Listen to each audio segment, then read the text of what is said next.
आज की कहानी क्राइम की दुनिया की एक ऐसी कहानी है जिसे सुनकर आपके रोंगटे खड़े होने वाले हैं। आपको आज की ये कहानी कई दिनों तक परेशान कर सकती है और ये कहानी नहीं, एक ऐसी रूह कंपा देने वाली सच्ची घटना है जिसे भारत में तंदूर कांड के नाम से जाना गया। दिल्ली के गोल मार्केट में एक सरकारी फ्लैट में सुशील शर्मा अपनी पत्नी नैना साहनी के साथ रहा करता था। सुशील शर्मा भारत की एक जानी मानी राजनीतिक पार्टी का नेता था, लेकिन इस सुशील शर्मा ने जुलाई 1995 में एक ऐसा कांड कर दिया था जिसे भारत में तंदूर कांड के नाम से जाना गया, जिसने उस वक्त पूरे भारत को झकझोर कर रख दिया। 2 जुलाई 1995 की शाम को सुशील शर्मा अपना काम खत्म करके शाम को घर लौटता है, लेकिन जैसे ही सुशील शर्मा घर में एंटर करता है वैसे ही वह देखता है कि उसकी पत्नी नैना साहनी फोन पर किसी से बात कर रही थी। लेकिन नैना साहनी सुशील शर्मा को अचानक से देखकर चौंक जाती है। नैना साहनी फोन को रख देती है। तब सुशील शर्मा पूछता है कि फोन किसका था, तो नैना साहनी कहती है कि रॉन्ग नंबर था। इतना कहकर नैना साहनी किचन में चली जाती है, लेकिन सुशील शर्मा को शक हो जाता है क्योंकि सुशील शर्मा अपनी पत्नी नैना साहनी के एक कॉलेज के दोस्त मतलूम करीम और नैना साहनी पर पहले से ही शक करता आ रहा था और इसी शक के कारण सुशील शर्मा ने करीम से इस बारे में बात भी की थी। लेकिन करीम कहता है कि नैना साहनी उसकी सिर्फ एक दोस्त है और उस दिन घर में नैना साहनी और सुशील शर्मा दोनों ही थे। और जब नैना साहनी फोन को रखकर किचन में गई तो पीछे से सुशील शर्मा लैंडलाइन फोन को रीडायल करता है और जैसे ही सुशील शर्मा रिसीवर को कान पर लगाता है तो वही हुआ जिसको सुशील शर्मा को शक था। सामने से आवाज आती है मतलूम करीम की, जिसे सुशील शर्मा अच्छे से पहचानता था। सुशील गुस्से में फोन रख देता है और भागकर नैना साहनी के पास जाता है और नैना साहनी से कहता है कि तुमने मुझसे झूठ क्यों बोला।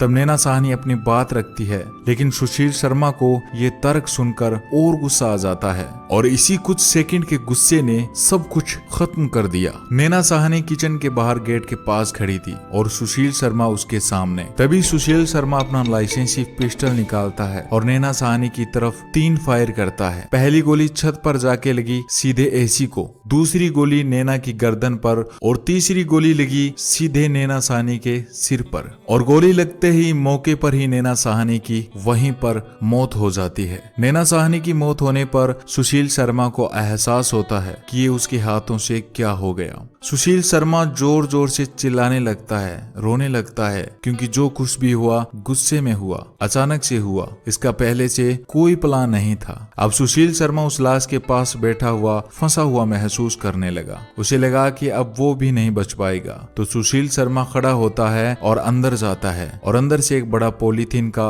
बैग लाता है और उस लाश के आसपास लगे खून को पोंछकर नैना साहनी की लाश को उस पॉलीथीन की बोरी में डाल देता है। और पहले तो फ्लैट से बाहर आकर चारों तरफ देखता है कि कोई आसपास तो नहीं है। फिर वह बोरी जिसमें नैना साहनी की लाश थी उसे घसीटता हुआ अपनी मारुति कार के पास ले जाता है। 1995 में सुशील शर्मा के पास यही मारुति कार थी और सुशील शर्मा उस लाश को मारुति कार की डिग्गी में रख देता है और गाड़ी स्टार्ट करता है। और अब सुशील शर्मा गोल मार्केट से निकलकर ऐसे ही गाड़ी में घूमता रहता है, क्योंकि उसके दिमाग में चल रहा था कि आखिर इस लाश का करें तो करें क्या। और फिर उसने नैना साहनी के लाश के साथ जो किया वो देखकर आपका दिल दहल जाएगा। जब सुशील शर्मा गाड़ी चला रहा था तो उसके मन में यही बात चल रही थी कि कहीं कोई चेकिंग ना हो जाए, रास्ते में कहीं पुलिस चेक ना कर ले। तभी सुशील के दिमाग में एक बात आती है। वह तुरंत गाड़ी को घुमाकर आईटीओ पुल पर पहुंच जाता है, क्योंकि सुशील शर्मा के दिमाग में अब ये बात आई थी कि वह अपनी पत्नी की लाश को आईटीओ पुल से नीचे यमुना में फेंक देगा।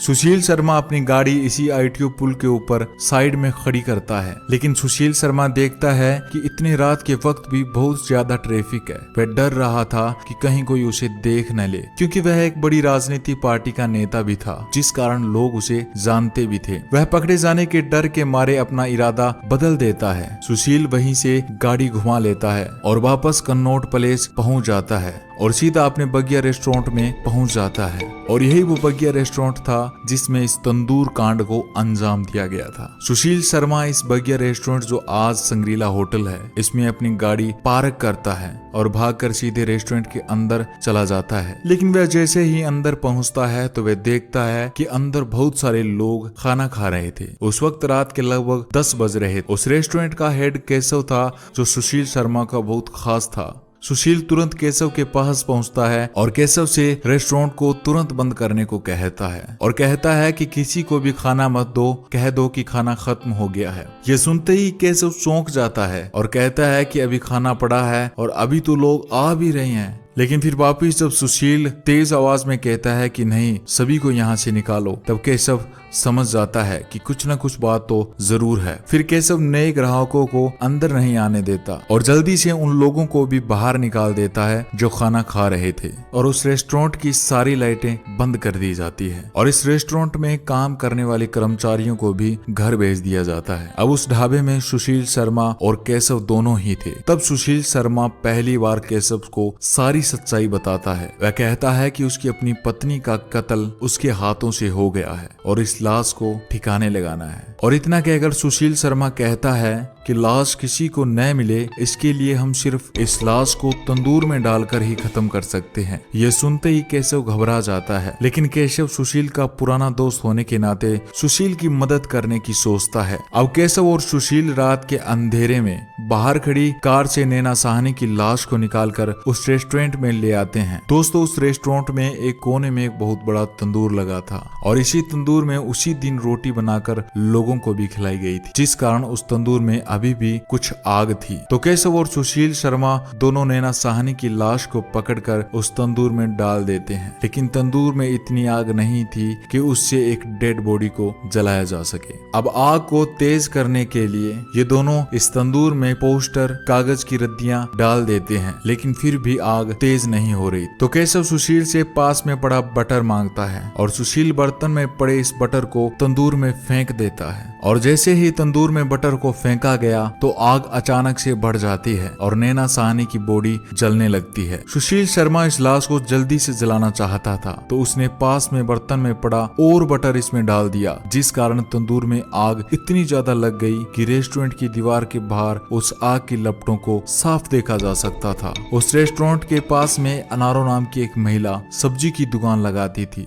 जब आग को देखा तो उसे लगा यहाँ पर आग लग गई है। अनारो जोर जोर से शोर मचाने लगी तो वहीं पास से अब्दुल नजीर नाम का एक पुलिस कांस्टेबल गुजर रहा था। वह अनारो की आवाज सुनकर रुक जाता है और भाग के उस दीवार पर चढ़ के देखता है तो वह देखता है कि अंदर तेज आग लग चुकी है और दो आदमी उस आग के पास खड़े हैं। अब्दुल जब अंदर जाता है तो केशव आगे आ जाता है। अब्दुल कहता है कि अंदर आग लगी है, तो केशव कहता है कि अंदर आग नहीं, वह कुछ पोस्टर, पुराने कागज जला रहे हैं। तो अब्दुल कहता है थोड़ा ध्यान से, कहीं आग न लग जाए। इतना कहकर अब्दुल बाहर आ जाता है, लेकिन जैसे ही अब्दुल बाहर आता है उसे अलग सी बदबू आती है, जैसे किसी के बालों को, किसी के मांस को जलाया जा रहा था। अब्दुल नजीर को शक होता है, वह फिर भाग के धक्के से अंदर घुस जाता है और जब वह तंदूर की तरफ देखता है तो अब्दुल नजीर के रोंगटे खड़े हो जाते हैं। उसे सामने तंदूर में एक जला हुआ हाथ दिखाई देता है। वह घबराकर बाहर आ जाता है और तुरंत पीसीआर को फोन करता है। कुछ ही देर में पुलिस वहां पहुंच जाती है, लेकिन तब तक सुशील शर्मा वहां से भाग जाता है और पुलिस आकर जब उस आग को बुझाती है तब तक नैना साहनी की लाश आधी से ज्यादा जल चुकी थी। पुलिस उस वक्त सुशील को तो नहीं पकड़ सकी, लेकिन केशव को पकड़ लेती है और उस लाश को ले जाकर मोर्चरी में रखवा देती है। जब इसकी खबर मतलूम करीम तक पहुंची तो वह तुरंत भाग कर आता है और जब लाश की अंगुलियों को देखता है जो सिर्फ हड्डी ही रह गई थी, जिसमें पहनी एक अंगूठी से मतलूम करीम पहचान लेता है कि हाँ, यही नैना साहनी है। बाद में सुशील शर्मा अपना हुलिया बदलता हुआ भागता फिरता है, लेकिन आखिर उसे पुलिस पकड़ लेती है और इस केस को रेयरेस्ट ऑफ रेयर केस मानकर सुशील शर्मा को फांसी की सजा सुनाई गई। लेकिन 2013 में सुप्रीम कोर्ट ने इस फांसी की सजा को उम्र कैद में बदल दिया, क्योंकि कोर्ट का मानना था कि ये कत्ल की कोई सोची समझी साजिश नहीं थी, बल्कि अचानक से गुस्से में हुआ एक कत्ल था। तो दोस्तों, ये थी आज की हमारी कहानी। आप कमेंट बॉक्स में इस कहानी के बारे में अपने विचार जरूर लिखिएगा। साथ ही आप चैनल को सब्सक्राइब जरूर कर लीजिएगा। मिलता हूँ अगली एक नई कहानी के साथ, तब तक के लिए अपना ख्याल रखिएगा। धन्यवाद।